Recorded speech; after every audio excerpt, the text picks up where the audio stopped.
welcome to everyone. We are just waiting for everybody to come into the Zoom meeting. So we'll start in a few seconds.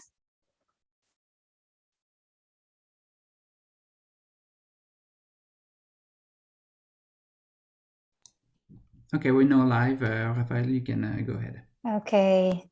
Hello, everyone, and welcome to this unique interview about sustainable development and business with Jean-Pascal Tricoire, Chairman and CEO of Schneider Electric.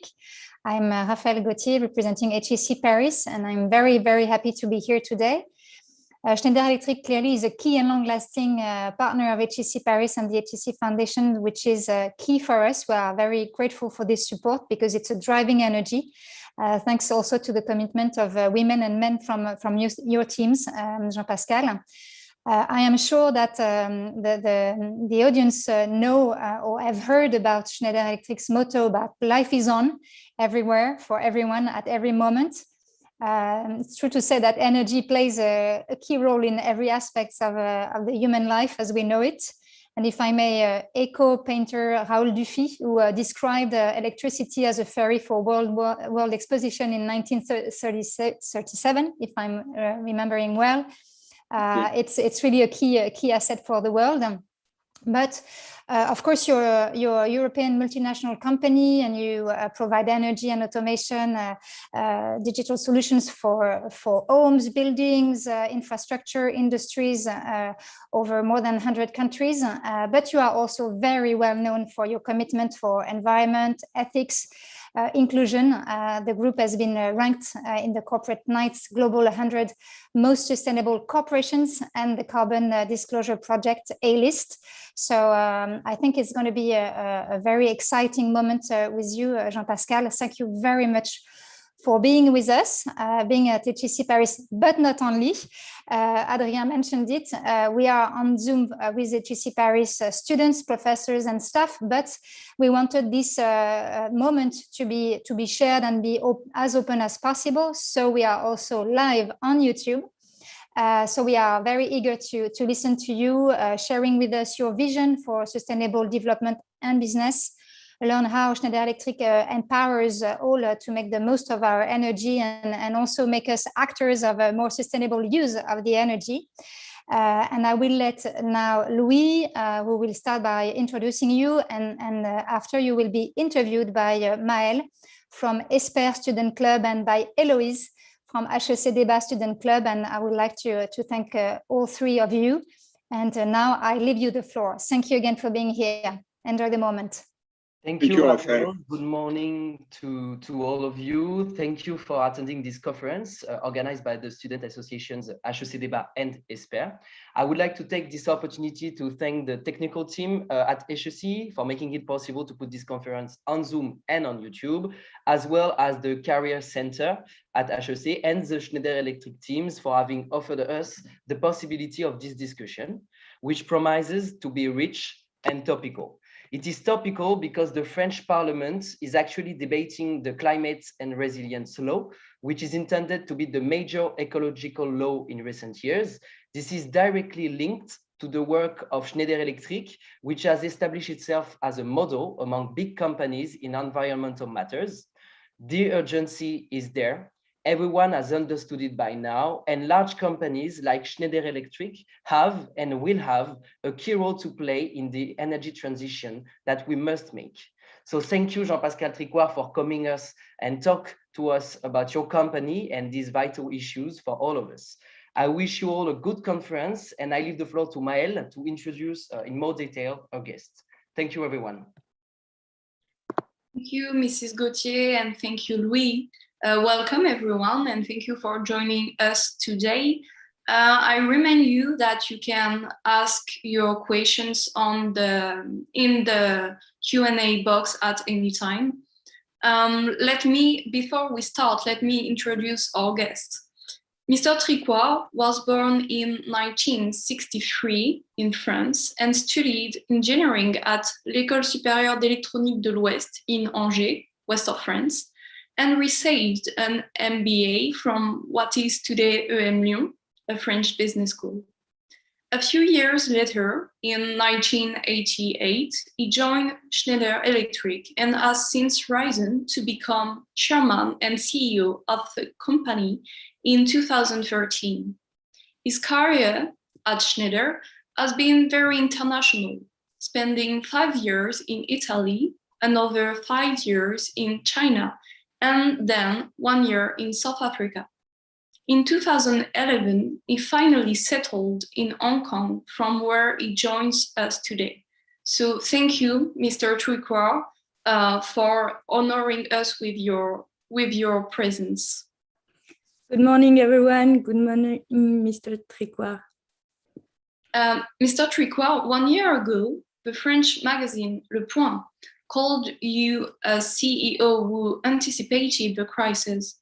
Indeed, Schneider Electric is coping well with the coronavirus crisis. Despite a 7.4% drop in turnover in 2020, 2021 look promising. How and why? How can we learn from this crisis for the future? Right. Well, first, thank you, Raphaël, Maël, Louis, and Héloïse for having me today. And thank you all for being together with me tonight. Thank you for all the teams who make all of this possible. And I'm going to dive straight into your question. I see Le Point, it's a title, but no, I did not forecast the COVID. And I'm not responsible for COVID, I have to confess. But what they were trying to express is that we had put in place a mission for the company, a purpose for the company, and a model of operation, which was preparing us for the world we've known in the past year. And actually, as you said it, in 2020, we were like any other company in the world struck by the COVID in a very different fashion in the 100 countries where we operate. And our turnover dropped only not by 7.4, but by 4.7, which is, I tell you, when you look at the company balance, is very, very different. So less than 5% decrease in the full year. And if you try to understand why, and why was Le Point saying we were more resilient than many of the companies, I think you have to put several elements in the balance. The first thing, and we really realized it during the crisis, is that Schneider, our motto is life is on. Our technologies, electrification and digitization, the Internet of Things, right? The new episode of the Internet, are keeping the life on. So in 90% of the countries where we operate, we were asked by the governments to keep going. Many companies were stopped because why? We supply energy for data centers that were overheating, like tonight we are again on Zoom, supplying energy in most of the hospitals, on the ICU rooms in hospitals, all the critical networks of cities, water, grids, cold chain networks for pharmaceutical, for food. So we were truly asked to keep the lights on when most of the people were retreated at home. The second point is that I've worked, as you say, I come from a very small place in France, of which I'm very proud of, and I love this place. But when I was 23, I took my first plane, and since then my life has been global. And I think Raphael said we are a European company, we are a global company. And we are a unique case probably in our industry where we do the same turnover in Asia, in North America, in Europe, and in the rest of the world. So we are really, truly wherever. This balance has been extremely helpful to be resilient to the crisis. Plus, 15 years ago, I was lended the keys of the company 17 years ago. And at that time, we were only on one segment, which was building. And today, we have rebalanced our exposure to smart cities, smart industry. We are the largest provider of energy solutions to data centers, powering the digital, which helps the world at the moment. And we have rebalanced our portfolio, and that has helped also our resiliency. I would give you two more elements. In the last 10 years, we've really developed our business into digitization, which is today 50% of what we do. We connect the systems around you. Most of you normally don't know the name of Schneider, but we are behind every of your place, your home, your buildings, your factories, the offices where you work, your school. There is a lot of Schneider into that. Today, it's all getting connected. That data is sent on big data centers, and we run onto it analytics so that we help people saving and sharing better their energy. And we have also software for a smart grid to make sure we all in a community share better energy. So digitization has been a major support of our business, coupled with services. And finally, maybe because I come from a very local place, I believe the future will be very global, but you're going to see more local characteristics to every place. So we've organized Schneider to be extremely local, incredibly local, and that has made us very fit to respond to a crisis in all geographies, because each culture, each country, even each site, each city reacted in a different manner. And from that point of view, I believe in decentralization. That's very un-French, but I really believe that people should be empowered on spot and locally to make decisions. And that has been really good because people have taken the initiative of organizing their reaction with the support of our company. So that explains a bit the resiliency of the company. And we have a culture of adaptation to conditions. And this is why in 2021, which is an year of rebound, we keep adapting geography by geography with very different dynamics from one place to the other one. Thank you for this state of play. Indeed, as you mentioned it, Schneider Electric is the #1 in the world for many of its solutions, and especially in terms of electric safety. What are your ambitions for the company? Are you considering putting a greater focus on services and software in the future? The answer is yes. I rewind 17 years ago. I'm 40. I'm appointed CEO and then CEO of the company, and I'm around the table with a totally new team. Average age 40 years old. Certainly the youngest team on the CAC 40 and in our industry on a worldwide scale. And we are very small at that time with respect to our competitors. And most of us come from an experience in many countries, including a large part of us in countries which have energy shortages. So our diagnosis at that time, and it's a long time ago, is to say the model that we have today of development is not sustainable. So we have to imagine something different. And we are not regressionists. We believe that technology can really help doing things. We were all technologists, engineers, sometimes people of HEC, having sympathy for technology. And we say, well, we believe that we can leverage technology to bridge progress on sustainability forward. Because, well, go in the world and you will see that access to energy is your passport to a decent life, right? So from that day on, 17 years ago, we repositioned completely the company with a purpose to help all in the world to make the most of their energy and resources. And I love this purpose because it speaks also to people. I want people at Schneider to make the most of their energy and resources, and making sure that we bridge through innovation and technology, progress, access to energy, access to digital also, and on sustainability. And therefore, we've positioned the company on digital electrification, and be prepared for a world anyway that's going to be massively more electric. The example which is widely known are cars, but your buildings, your home will become massively more electric because electricity is the only way to decarbonize.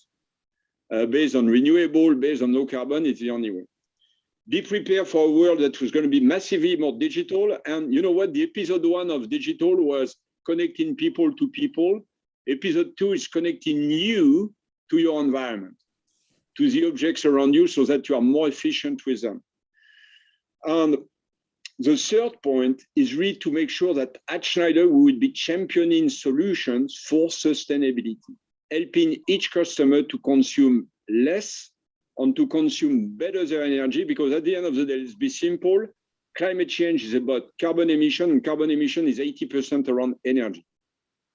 So tackling this big, huge challenge of our generation. So on doing that, we went from products into connected products, into big data, into software, into consulting and services. So today, software and pure services, 17% of our turnover, growing much faster. Digital, 50% of our business. And we did another bet at that time. I will say the biggest place where new cities, new manufacturing, new plants, new digital centers, new mobile are getting equipped is in emerging countries. So we went from 10% to 40% of our business in emerging countries. Hence, I moved to Hong Kong, not in 2007, but in 2011, to be at the core of Asia and make sure that we would be closer to places which are driving this evolution of emerging countries. So the answer is yes, yes, yes, right? Very interesting, thank you.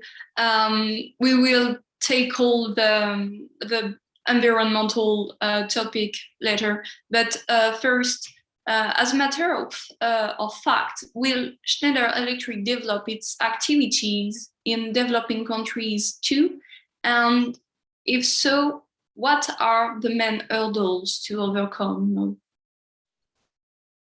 So I was saying it before, the world is on one side very global, but especially in the field of energy and digitization, it's becoming also more local.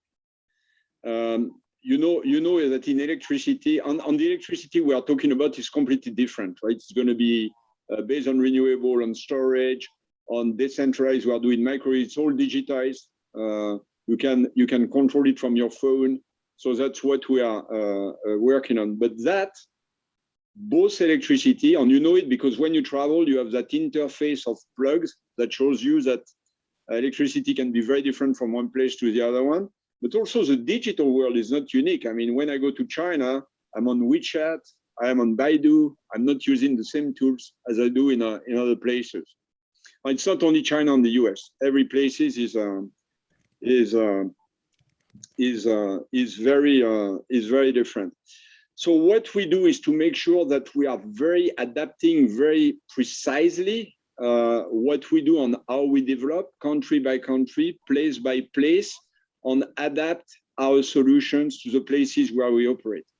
Now, when we go into, and frankly, each country is very different. Even emerged countries bring very different kind of realities. Now, when you speak about emerging countries, well, the first priority of an emerging country is not to save energy. The first problem of an emerging country is to have energy. And I think we very often patronize emerging countries, just forgetting how tough it is to live for a family having no access to energy or access to energy 2 hours a day. The first condition of emancipation in the families of women, for instance, is access to energy. Otherwise, it's about looking for wood, going to fetch the water at the well, and I'm speaking about reality. I mean, I lived into those places when I was, every time I go to Africa or to some places in emerging countries. So what we have to do, but there is a chance or an opportunity in emerging countries, is that there is no legacy. So there is the advantage of the latecomer that you can go straight for the new solutions. So if I would summarize, because your question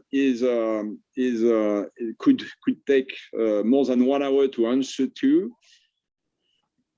I think we have all the technologies that we need to reconcile the energy equation, which is to bring progress on energy to everybody in the world, plus 2 billion people, while cutting the emissions by a factor of 2, right?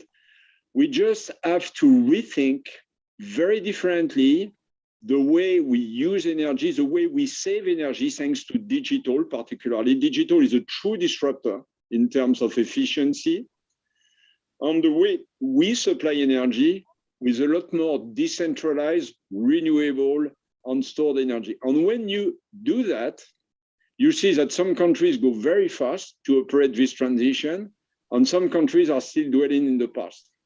Now, I tell you why I'm encouraged at the moment. Frankly, when we started that positioning of being the champion of sustainability in our industry 17 years ago. We are the only ones speaking about that. Then 5 years ago, the COP21 made that the subject of climate change went from political NGO kind of subject to cities and companies. On cities and companies, well, 80% of carbon emission are in cities. On companies have financial, project management, talent, resources, and alignment capabilities that other actors don't always have. And then it was the first turning point where you could see that people were really pivoting. But then probably the biggest thing, and it may speak to the people who are in finance at HEC, I think the big catalyzer was a complete change of the financial sphere, investors. Already now, companies responsible not about their financial only, but also for their extra financial. And that is changing everything. So you see 400 companies going for the 1.5 degree trajectory. You see a number of companies. You see coalitions. You see the car industry moving to electricity in a much faster manner. So I think now we are in a moment of inflection, which is very interesting. Mm-hmm. You just mentioned achievements that have been recently rewarded. Indeed, as Raphael mentioned it previously, at the beginning of the year, Corporate Knights magazine named Schneider Electric the 2021 world's most sustainable corporation. Indeed, the company earns 70% of its revenue from sustainable solutions. How is the company adapting to a more sustainable strategy? And do you think that Schneider Electric can be a leading company in the global transition to a green future? Well, I will modestly say we are a leading company in the global transition to a green future. And as I'm speaking to you, and you are starting in your professional life, one of the reasons why I went for a company, I could have gone into other directions, it's because I wanted to have an impact. And I believe that it's good to have ideas, but it's better to put solutions and propose solutions to the big challenges of the world. And for me, a company can assemble together the talents on a global scale, the technologies, the project management, and the resources to really make impacts and bridge the space between tech problems, challenges, technologies, business models to transform the world. And my passion for that has not changed. Now, when we position ourselves to deliver solutions for sustainability, for a future that's going to be smart and green, digital and electrical, it meant for us, and I think the role of leaders in a company is to make sure that your company is consistent. So we define our purpose and mission, and I described it before. Then we align a program of change management to achieve it. So every 3 years, we raise the bar, put targets of transformation, higher and higher, broader and broader, that would apply to all parts of the company, but with a strong component of local adaptation. It meant also that it was not a restful journey. We acquired for 12 billion euro of new turnover to get the capacities we are needing. And we divested 3 billion that were not making sense to our new mission. I'm really attached to the fact that great people make a great company. A company is only about people. So if you want to realize your purpose and your mission, you have to align the values. You have to make sure that you onboard in the company people that are participating to your mission, that are qualified, competent, passionate about it. And we put a governance at every level of the board, level of the ExCom, level of the stakeholders with a special committee to make sure that we would redirect the company in the right direction. So what I'm saying here is that being recognized this year as the world's most sustainable corporation is really humbling, and it's a lot of responsibility, but it's a byproduct of 15 years of putting all of those elements in consistency and we have to keep on raising the bar. And the good news is that the world is becoming more competitive as more companies finally mobilize for sustainability. But the exciting thing for us is that it's so central for us that the core of our mission is to help our customers to save 1 million tons of carbon every year. And I can give you the example, for instance, of Walmart in the US, who asked us to work with their supply chain, what in sustainability you call the scope 3, to reduce their emissions, their suppliers, by 1 gigaton over the next years. So the whole thing has to be consistent. And you build experience inside the company that you can bring to your customer, you learn with your customer, you bring that back in the company, and it's quite fascinating. As you mentioned it before, some developing countries are just focused just on the access of energy and not on saving energy for now. And Schneider Electric is also very dedicated to social issues. Indeed, your motto, "Life is on," means that Schneider Electric aims at enabling access to the best use of energy and resources for everyone, so as to initiate progress and sustainable development everywhere. What is your global vision for access to energy around the world?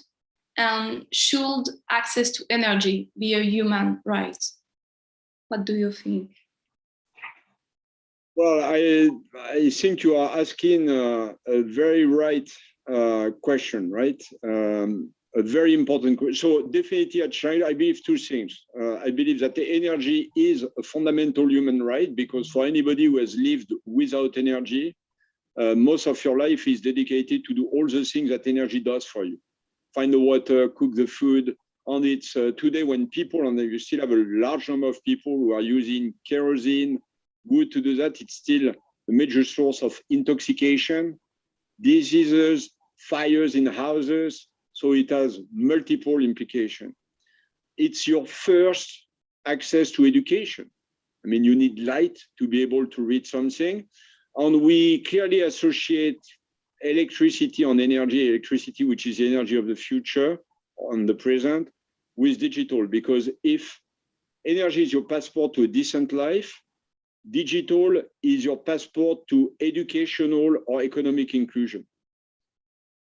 Today, if you want to be part of the world, you have to be digital. Otherwise, you are disconnected. So you are making also another very important link. You cannot dissociate those subjects of energy from the societal element of it. So I'm going to take an example. When I was living in South Africa and I was in charge of Sub-Saharan Africa, you are back in '99, I tried with Shell at that time, mixing the capabilities of Schneider and Shell to bring electricity to villages. And it was a failure, a glamorous failure. Why is that? Because we had just looked at the technology. We are providing tools. The first time they were in breakdown, nobody was truly interested to maintain them. So I became CEO of the company. On 5 or 6 years after, we worked on it with a team on saying, let's take it, integrating all the components of it. And we brought together technology. On that technology, we developed it in India. And the boss of that development was somebody who had been educated in a village where there was no electricity. So no bullshit, right? He knew that the first priority is light. He knew that the second priority, when you have no electricity, what is it? Recharging your phone. Because you have more people who have a phone than people who have access to electricity. And he knows that fridge comes as number 5. For instance, so developing the technology in the right place. Second thing, training people to be electricians, because if you deliver even simple and rugged technology, but without people able to maintain it, the next day everything is for sale on the market and the system is destroyed. And third, creating business. Because if you want the system to be maintained, somebody has to get economic sustainability of it. So fast forward 10 years after, supplied electricity to 30 million people. And we have the plan in 10 years. We have the plan to supply 50 million in the next 5 years. So we accelerate. Trained hundreds of thousands of people of rural extraction to be electricians on maintaining those systems. And while they do that, they do plenty of other things for the villages. And we have created funds, seeding funds, to help the most entrepreneurial of them to create their own company. And then you go from a system which resolved a social problem, which is to give everybody access to energy and digital, then goes into the resolution on an environmental problem, getting rid of kerosene and all the dangers of it. And third, developing the society to a new level and bringing people from one trade to another one on the business of the future, and helping the most entrepreneurial to create their own company. So all of those things are really interesting. You can never approach anything just looking at the technological part of it. On each country, each place is working with a different standard and different way of doing. Thank you. You previously mentioned the use of data centers, and indeed, Schneider Electric supports and helps the digitalization of production processes as well as everyday tasks by offering intelligent solutions thanks to, as you already mentioning, the Internet of Things. However, the Internet of Things is causing pollution, especially digital pollution. How does Schneider Electric deal with it? Yeah, so when we saw the internet starting, and that's back in the 90s, so probably you guys were not born, but when internet appeared, we were the first company to say, let's take all of those technologies, browsers, connectivity, and apply it to the physical world so that things will get connected. So at that time, of course, it was too early, it was too expensive, it was too slow, too unpredictable and things, but it made that we are the first company to really mix the world of what we call operation on electricity, in this case, and on IT. And that brought us very close to the IT guys. And anyway, 20 years after, we are by far the largest supplier of energy solution to the IT industry.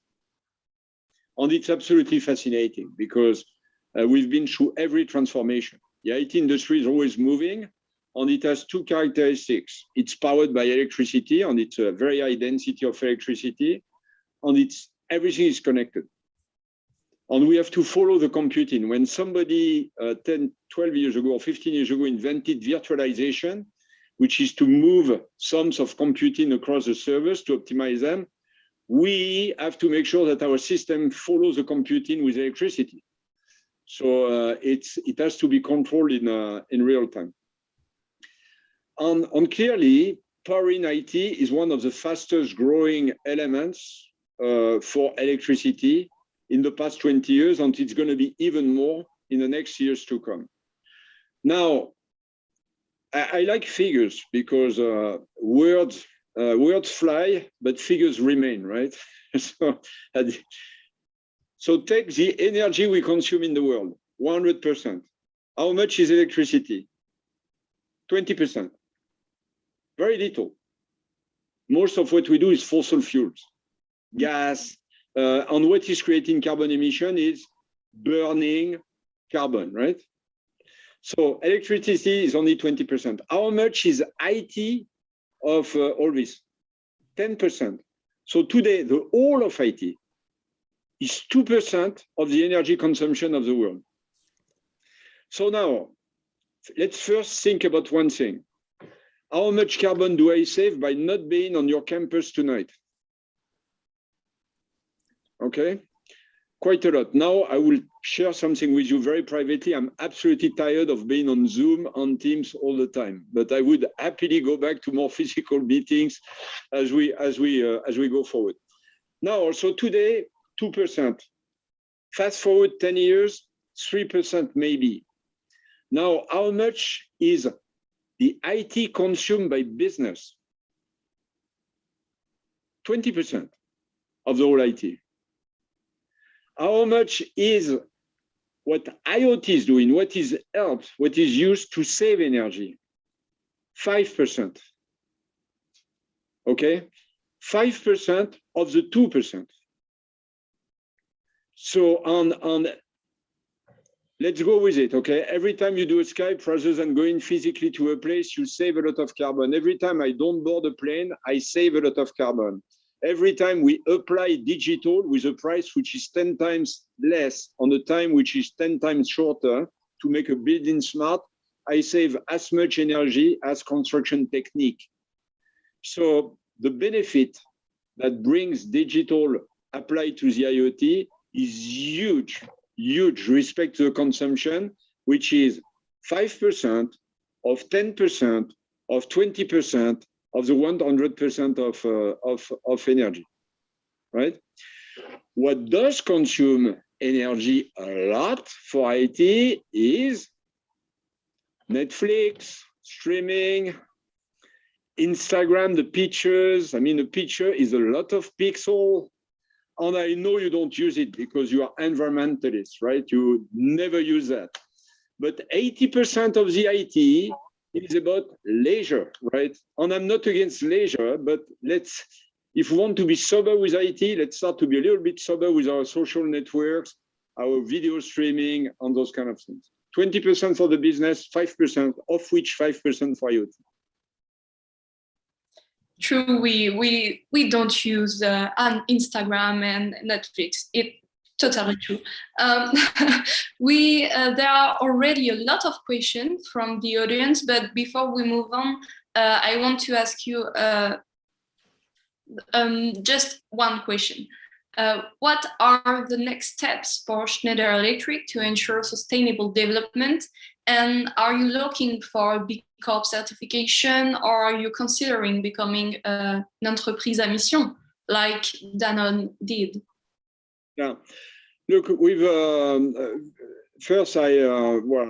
we've worked a lot with Danone in many spaces, and I work personally a lot with Emmanuel Faber, and I'm very thankful and recognizing everything he brings to the thinking about corporate social responsibility and environmental responsibility, including worked with him in a chair that we have at HEC about enterprise on poverty from the beginning, on many other things, initiatives in new economies, a collective for inclusive growth in France that we launched during the Yellow Vest movement, on B4IG. So he's been a remarkable leader, coalescing us around those actions.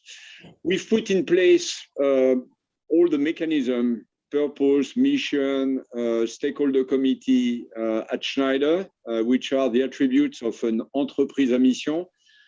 At the moment, we've not decided to go for it for one or two reasons. First, I think we're in a country which tends to put a lot of qualification or regulation one above the other one, and I don't want to feed necessarily that. And also, Schneider is a very international company. We do 94% of our business outside of France. More than 80% of our shareholding, actually more than this, is non-French. Entreprise à mission is something which today is still very French. And I heard you about B Corp, but B Corp is also another system. It's very US.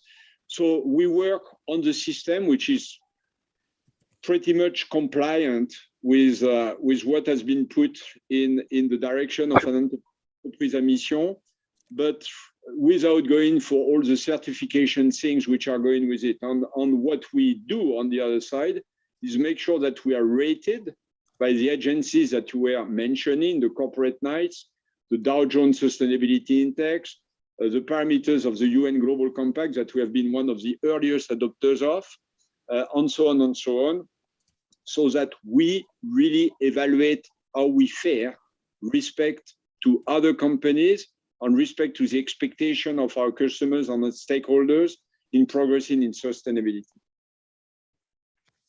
Thank you. At that point of the interview, we are going to step into the Q&A session. I would like to remind the audience to do not hesitate to ask questions in the Q&A box on Zoom. And Emmanuel Faber and Danone are going to be our transition to this session with a question by Françoise Sauger asking, what is your view on what happened to Emmanuel Faber recently in Danone, and especially regarding the trend towards splitting CEO and chairman? Okay. Well, the first point, I already said what we have been doing with Emmanuel, on how much we have collaborated, on how much he's brought new ideas, on new progress in the field of societal and environmental responsibility. So I don't come back on that one. Then what happened at Danone is a governance issue, which is normal in companies. I mean, CEOs I am controlled by my board. On this, I let it to the discussion of Danone, and I let it to Danone to express themselves on the subject, onto Emmanuel, who has already spoken about that. On the dissociation, frankly, I'm very cool about that, right? Because I've been CEO of Schneider, I've been appointed CEO in 2003. So when I was 40, I was appointed CEO in 2006. And at that time, we were dissociated, right? So I had a person called Henry Lackman, who was my predecessor. He was chairman of the supervisory board, and I was chairman of the management board.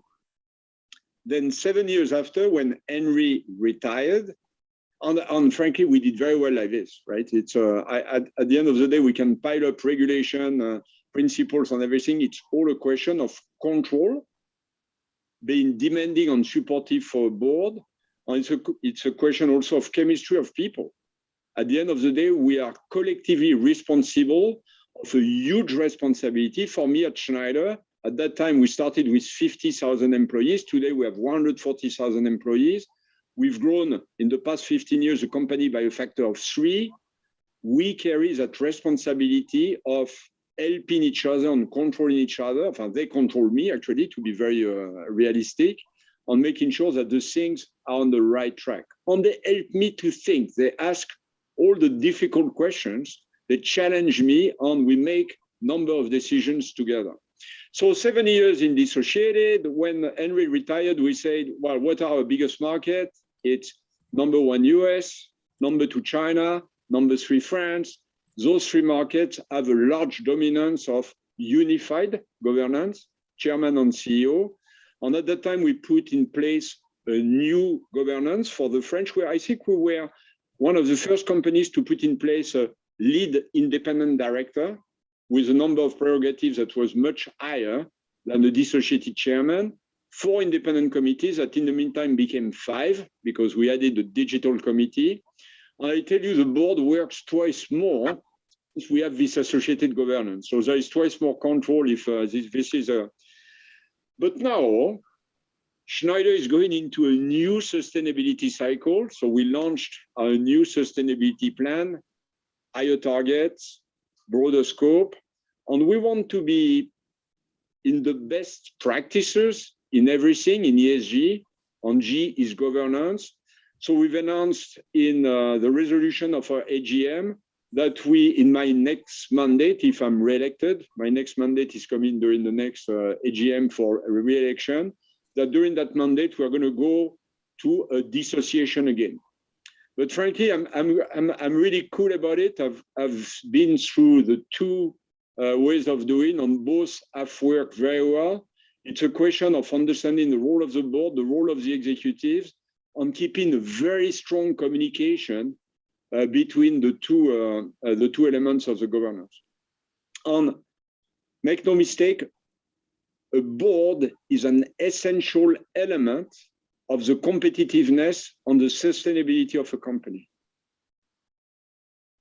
We have at Schneider a board which is, of course, gender balanced, more than not completely, because it's always difficult to be just at the 50-50, but on very diverse in terms of nationalities, probably the most international today in France. And I believe that this diversity, that great depth of experience, brings us on my team a lot of inputs which are really useful. It's not always comfortable because we are speaking with people who are tough and with a lot of experience, but this pushes us to be better. Regarding governance, I read that Schneider Electric could be considered as the more local company and a global company, but very local. And there is a question from Anna.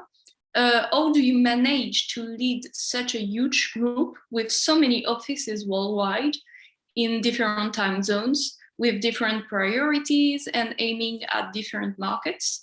To what extent is Schneider Electric decentralized? Look, let's start from the very beginning. If you believe that the wealth of a company, the true wealth are people, and again, I'm going to repeat what I said before. I believe that great people make a great company. And it's only people who make a company. So if you want to have the best people in your company, you have two things. You have first to make sure that you bring on board people that you want to journey with. I think at the end of my life, I will look back and the only thing that will count is all the people I've known during my life. The rest will be details, right? So you want people who really are different. We have a value at Schneider, which is called embrace different. You want to cultivate that difference. And the second thing, if you want to get the best talents, you will not get the best talents if they are waiting for orders. People who have great talent, they want to have an impact. They want to decide. So I believe in local. I believe in delegation. I believe in empowerment. I believe in trusting people. Okay. So clearly, in our industry, and I would say in many industries, we tend to be the most decentralized model I know. Once you have decided that, you have to go very, very far in the implications. So in 2007-8, we were getting bigger. We had already doubled size and we wanted to grow more, and we have grown more. And I was finding that our company was becoming too slow, and that being based in Europe, we are not aware of what was happening into the other geographies. So we said, okay, let's give the example. Let's make sure that when we make decisions, our deciders, our leaders are close to the most competitive markets, are close to the people, so that they can get real inputs, not corporate inputs. And therefore, I moved, this is in 2011, when I moved to Hong Kong with a part of my executive committee. Another part of the executive committee moved or installed itself in North America, in Dubai, in the north of Europe.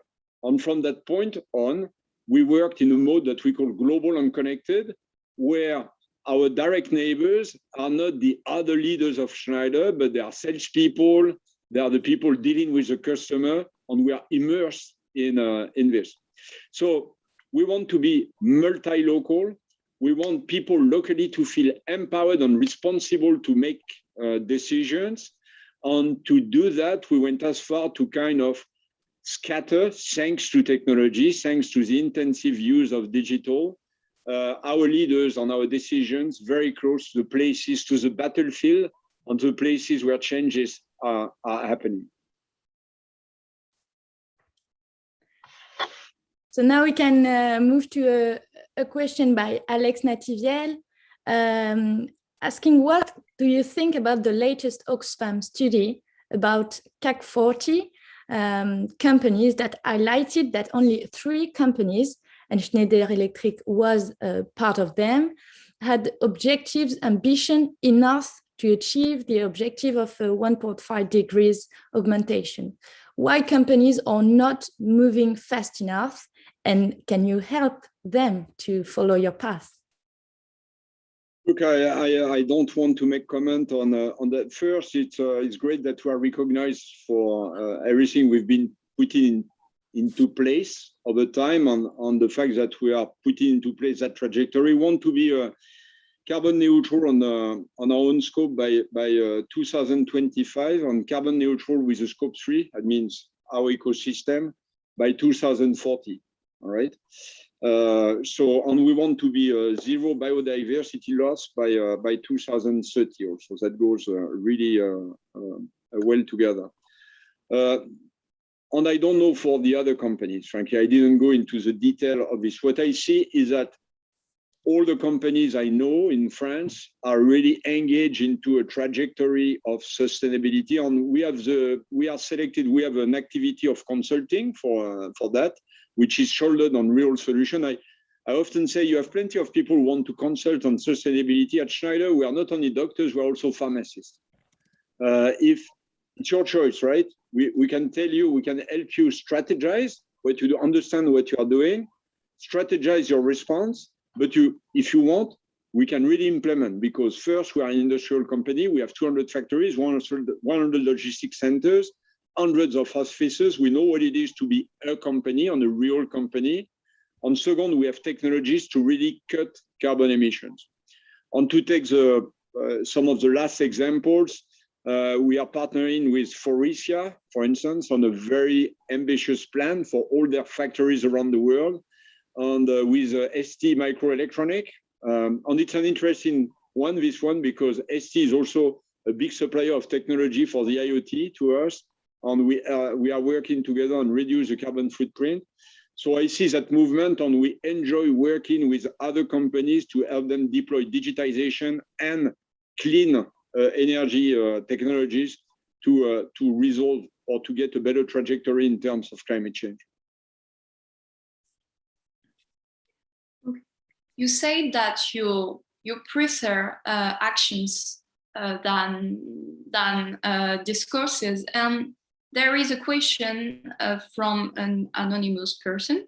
So Schneider Electric talks a lot about empowering people. Which measures do you take for that? Look, I think it's really in the culture of the company. There are very practical things, right? Everything I was describing, like we try to take, well, first, leadership decentralized into our major zones. We have 4 hubs in the world, which are inclusive of marketing, R&D, leadership, sales, on their own ecosystem of production that can make decisions very fast, develop their product, be very close. I personally don't believe in size. I believe in speed on contact with the customer. I think speed beats size every day. And it's much funnier to work in a speedy environment than in a slow environment. So that's another one. And then we do very practical things like trying to limit the number of hierarchical layers in the company. For instance, 15 people report to me. And if today we are operating the company on a number of hierarchical layers, which is much lower than other companies, and so on and so on. But really making sure that all the elements, culture and everything, value the empowerment of people on the field. Now, let's not be naive also. I mean, my duty is to make sure that we have the right level of controls. And then from that point of view, it's really important to have very strong rules and principles and values in terms of safety, in terms of quality, in terms of cybersecurity, in terms of ethics. And there again, I believe that sustainability, our deep engagement on sustainability, is a moral compass for the people that we employ around the world, wherever they operate.